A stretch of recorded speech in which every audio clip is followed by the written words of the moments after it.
ഈ സെക്സ് വർക്കിനോട് അപ്പോൾ ഈ ഒരു മനോഭാവം ഈ ആളുകൾ പറയുന്ന ഈ ഒരു കമന്റിനോട് ശീതൾ അത് പോസിറ്റീവായിട്ടാണ് ഈ ഒരു സെക്സ് വർക്കിനെ കാണുന്നത്? അല്ല, നമ്മളൊന്നും ആലോചിക്കേണ്ടത് നമ്മുടെ രാജ്യത്ത് സെക്സ് വർക്കിംഗ് ക്രൂസിംഗ് സൈറ്റുകളുണ്ട്.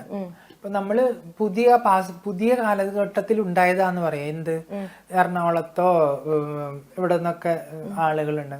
അല്ല, പഴയ കാലത്തും ഉണ്ട്. ഇപ്പം നമ്മുടെ ഏത് പുരാണങ്ങൾ എടുത്ത് നോക്കിയാണേലും സമ്പ്രദായങ്ങളുണ്ട്. ദേവദാസി സമ്പ്രദായം ഉണ്ട്, പലതരം സമ്പ്രദായങ്ങളുണ്ട്. ഈ സമ്പ്രദായം ഇവിടെ ഇന്ത്യയിൽ ഉണ്ടായിരുന്നതാ അല്ലേ? ബ്രിട്ടീഷ് കൊളോണിയൽ ഐഡിയോളജിയുടെ ഭാഗമായിട്ട് അവരടിച്ചു. പല ബ്രിട്ടീഷ് രാജ്യത്ത് എന്തുണ്ട്? ബ്രോത്തൽസും ഉണ്ട് അല്ലെ? നമ്മൾ എന്തുകൊണ്ടാ പട്ടായ പോകുന്നേ? പ്രകൃതി ഭംഗി ആസ്വദിക്കാനാണോ? അല്ല, ഇവിടെയുള്ള പ്രകൃതി ഭംഗിയൊന്നും അവിടെ ഇല്ല സത്യത്തില്. ശരിക്കും ഇതൊക്കെ ആസ്വദിക്കാൻ തന്നെയാണ് പല സ്കാൻഡിനേവിയൻ കൺട്രീസിൽ പോകുന്നതും. അല്ലെങ്കിൽ ഈ പറയുന്ന ഇതുമായി ബന്ധപ്പെട്ട് ആസ്വദിക്കാൻ തന്നെയാ. അപ്പൊ നമ്മുടെ ഇന്ത്യയില് സോനാഗാച്ചി ഉള്ളതും റെസ്ട്രീറ്റ് ഉള്ളതും ഒക്കെ ഓരോ ഭരണത്തിന്റെ കീഴിലാ അല്ലേ? ഇപ്പം മഹാരാഷ്ട്ര ഗവൺമെന്റിന് എന്തുകൊണ്ട് ഒരു പുനരാലോചന നടത്തിക്കൂടാ? റെസ്ട്രീറ്റ് വേണ്ട. പക്ഷെ ഇപ്പൊ അവര് ചെയ്യുന്നത് റിനോവേഷനാ. അതായത് പുതുക്കി പണിയാ ചെയ്യുന്നത്. കുറച്ചുകൂടി സൗകര്യപ്രദമായിട്ടുള്ള സ്ഥലമായിട്ട് മാറ്റി കൊടുക്കുക ചെയ്യണത്. മനസ്സിലായോ? അതൊരു റീഹാബിലേഷൻ മൂഡിലായിട്ടും പോലും അത് വൃത്തിയായിട്ട് ചെയ്തു കൊടുക്കുന്ന എന്തുകൊണ്ടാ? ഇത് വേണം, ഇത് ആവശ്യമാണ്, സിസ്റ്റത്തിന് ആവശ്യമാണ് ഇങ്ങനെയുള്ള കാര്യങ്ങൾ. അതുകൊണ്ടാണ് സിസ്റ്റം അത് ചെയ്തുകൊണ്ടിരിക്കുന്നത്. അല്ലെങ്കിൽ ഇപ്പം ഒരു ഭരണകൂടത്തിന് വിചാരിച്ചാൽ എളുപ്പത്തിൽ തുടച്ചു നീക്കാൻ പറ്റുന്ന സ്ഥലമാണ് അതൊക്കെ അല്ലേ? നിർബന്ധമായും. അപ്പം നമ്മുടെ ഓരോ സ്ഥലങ്ങളിലും അതുണ്ട്. ഇപ്പം നമ്മൾ കേരളം വിട്ടാല് തമിഴ്നാടോ കർണാടകയോ ഹൈദരാബാദോ ഒക്കെ ബ്രോത്തൽസ് ഉണ്ട്, ഹമാംസ് ഉണ്ട്, സിറ്റുവേഷൻസ് ഏരിയസ് ഒക്കെ ഉണ്ട്. ബട്ട് മറ്റ് നാടുകളിലെ പോലെ നിയമപരമായിട്ടുള്ള അംഗീകാരം ഇല്ലാത്തത് കൊണ്ട് തന്നെ അതൊരു പ്രൊഫഷണലായിട്ട് ആരും എടുക്കത്തില്ല. പക്ഷെ മറ്റു നാടുകളിൽ അതൊരു പ്രൊഫഷണലിസമാണ്.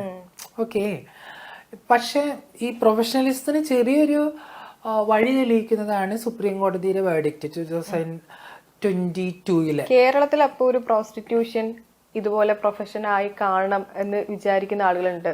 അപ്പോ ശീതൾ അതിനെങ്ങനെയാണ് നോക്കിക്കാണുന്നത്? അത് വന്നു കഴിഞ്ഞാൽ, ഈ ഒരു പ്രോസ്റ്റിറ്റ്യൂഷൻ വന്നു കഴിഞ്ഞാൽ, അല്ലെ ഒരു പ്രൊഫഷനായി എടുത്തു കഴിഞ്ഞാൽ തന്നെ കുറച്ചുകൂടി ബെറ്റർ ആയിരിക്കും എന്ന് തോന്നുന്നുണ്ടോ? നമ്മൾ അറിയാതെ തന്നെ ഇവിടെ നടക്കുന്നുണ്ട് ഇത്.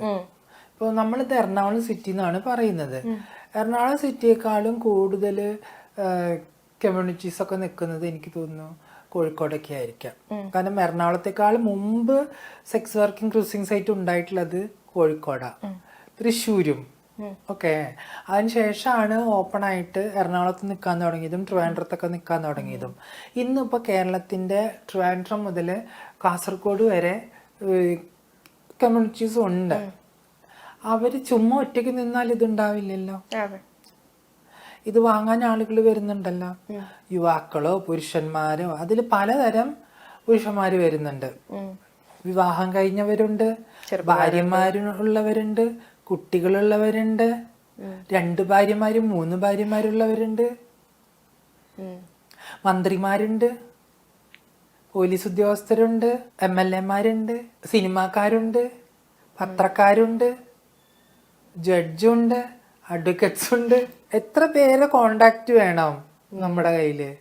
ഇവിടെ നിൽക്കുന്ന ഓരോ കമ്മ്യൂണിറ്റി മെമ്പേഴ്സും ലക്ഷക്കണക്കിന് രൂപ ഉണ്ടാക്കുന്നുണ്ട്. ഈ ലക്ഷക്കണക്കിന് രൂപയൊക്കെ നമുക്ക് നോക്കണമെങ്കിൽ അവരുടെ ഗൂഗിൾ പേ ചെക്ക് ചെയ്താൽ മതി. ഏത് അക്കൗണ്ടിൽ നിന്നാണ് പണം വന്നതെന്ന് അറിയാം, ഏത് മഹാന്റെ കയ്യിൽ നിന്നാണ് വന്നതെന്ന് അറിയാം.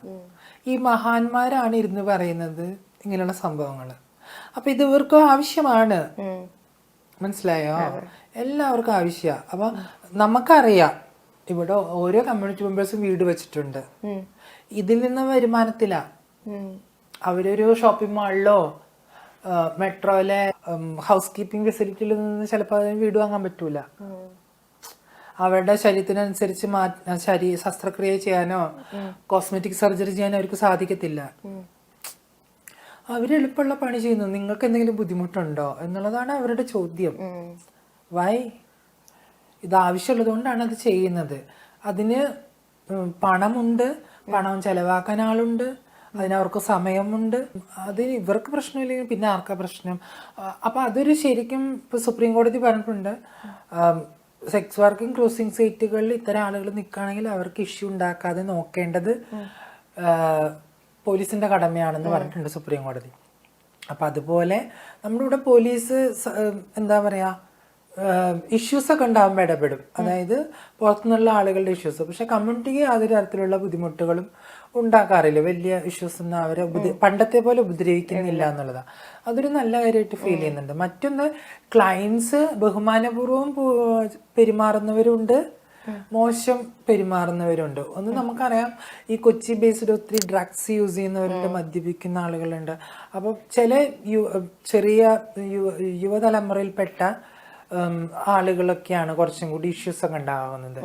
അല്ലാതെ വരുന്നവരും മിക്കവാറും പേര് വളരെ അന്തസ്സോടു കൂടി ഇത് വാങ്ങുകയും അവര് കാര്യം കഴിഞ്ഞ് പോവുകയും ചെയ്യുന്ന ഒരു പ്രവൃത്തി തന്നെയാണ്. എനിക്ക് തോന്നുന്നു നമ്മള് സമൂഹത്തിൽ ഇത് പറയാൻ പറ്റുന്ന മാന്യന്മാരാരാണെന്നൊക്കെ നമ്മൾ ശരിക്കും ചോദിക്കേണ്ടി വരും. Yes, definitely. കാരണം ഐ ഡോണ്ട് നോ, ഇപ്പം നമുക്ക് ഇപ്പം ചിലര് ഇതിനെ കുറിച്ചൊക്കെ പറയാൻ വാചാലരാവുന്നത് കാണാം. എന്താ ഇത് സമൂഹത്തിന്റെ അപജയം എന്നൊക്കെ പറഞ്ഞു. പക്ഷെ ഇവര് തന്നെ നമ്മുടെ ഇൻബോക്സുകളിൽ വരും, നമ്മുടെ സോഷ്യൽ മീഡിയ വരും. നമുക്കിത് അറിയുന്നതാ പലരുടെയും ക്യാരക്ടേഴ്സ്. ഈ ട്രാൻസ്ജെൻഡേഴ്സിനെ ഈ സ്ട്രെയിറ്റ് ആയിട്ടുള്ള ആണുങ്ങൾ അവരുടെ അടുത്ത് ശരിക്കുമുള്ള ഒരു ഇഷ്ടം അല്ലെങ്കിൽ ഒരു ആഗ്രഹം ഇല്ലാതെ അവരെ എക്സ്പെരിമെന്റ് ചെയ്യാൻ വേണ്ടിയിട്ട് മാത്രം ഉപയോഗിക്കുന്നതായിട്ട് എപ്പോഴെങ്കിലും തോന്നിയിട്ടുണ്ടോ? ഈ വാക്ക് തന്നെ തെറ്റ, സ്ട്രെയിറ്റ് ആയിട്ടുള്ള ആണുങ്ങൾ. അപ്പോൾ വളഞ്ഞ വഴിയുള്ള ആണുങ്ങൾ ആരൊക്കെയാണെന്നുള്ളതാണ്. ഇത് പലപ്പോഴും യൂസ് ചെയ്യുന്നതാ പലരും, അതറിയാതെയെങ്കിലും. അതായത് ചില പുരുഷന്മാര് നമ്മളവിടെ കാണാം, നമ്മൾ ജസ്റ്റ് അവരുടെ അടുത്ത് ചിരിക്കുകയായിരിക്കും. അപ്പൊ അവര് ഉടനെ പറയും ഞാൻ സ്ട്രെയിറ്റ് ആന്ന് പറയും. അവർ ഫിയറുണ്ട്. കാരണം അവർക്കറിയത്തില്ല, ഒന്ന് അവരോട് സ്നേഹം കൊണ്ട് ചിരിക്കുന്നതല്ല, അല്ലാതെ സെക്ഷൽ ഫീലിംഗ് കൊണ്ട് ചിരിക്കുന്നതല്ല. എനിക്ക് അയാളോട് സെക്ഷൽ ഫീലിംഗ് ഉണ്ടാവണമെങ്കിൽ എന്റെ ചോയ്സ് ആയിരിക്കണം അയാള്.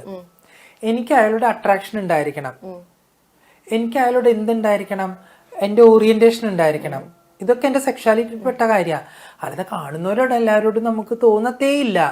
പ്രേമവും തോന്നത്തില്ല, രതിയും തോന്നത്തില്ല. പ്രേമം തോന്നിയതിന് ശേഷമല്ലേ നമുക്ക് ഒരാളോട് രതി തോന്നത്തുള്ളൂ. പക്ഷെ ആൾക്കാരെ വിചാരം ഇവരെ നോക്കുമ്പോഴേക്കും അവരെന്ത് കയറി പിടിക്കാൻ പോകുന്ന. അതുകൊണ്ട് ചില ആണുങ്ങളൊക്കെ എന്നോട് പറഞ്ഞിട്ടുണ്ട് ഞാൻ സ്ട്രെയിറ്റ് ആവും. നിങ്ങൾ സ്ട്രെയിറ്റ് ആണെന്ന് ആരാ പറഞ്ഞു? ഇവിടെ ആരാ സ്ട്രെയിറ്റ് ഉള്ളത്? സ്ട്രെയിറ്റ് ആണെങ്കിൽ, അല്ലെങ്കിൽ ആ പദത്തിന് വേറെ പദമുണ്ട്. ഹെട്രോസെക്ഷൽ മെന്നോ സിസ് മെന്നോ പറയണം.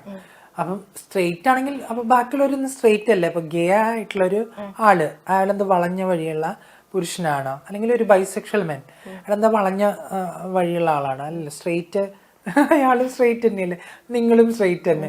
അപ്പൊ സ്ട്രെയിറ്റ് എന്ന വാക്ക് എപ്പോഴും ഈ പാശ്ചാത്യമായി വന്നിട്ടുള്ള ഒരു വേർഡാ. അതിന് എപ്പോഴും ഭയങ്കര ഞാൻ സ്ട്രെയിറ്റ് ആണെന്ന് പറയുമ്പോൾ എനിക്കെന്തോ ഒരു അന്തസ്സുണ്ട്, ഞാനൊരു ഹെട്രോസെക്ഷൽ മെന്നാണ്, ഞാൻ ബാക്കിയുള്ള. കാരണം ക്വയർ അല്ലെങ്കിൽ ഹോമോസെക്ഷാലിറ്റി ബൈസെക്ഷാലിറ്റി ഒക്കെ ക്രിമിനലൈസ് ആണല്ലോ ഈ നാട്ടില്. അപ്പൊ സ്ട്രെയിറ്റ് ആന്ന് പറഞ്ഞിരിക്കുന്നത് കുറച്ചും കൂടി സംഭവമാണ്. തെറ്റുകളിലേക്കൊന്നും പോകുന്നില്ല, കള്ളന്മാരല്ല ഞങ്ങളെന്ന് പറയുന്ന പോലെ തന്നെയുള്ള ഒരു സംഭവമാണ് അവരെ കൊണ്ട് ഇത് പറയിപ്പിക്കുന്നത്. അതില് എല്ലാവരും സ്ട്രെയിറ്റ് തന്നെയാണ്.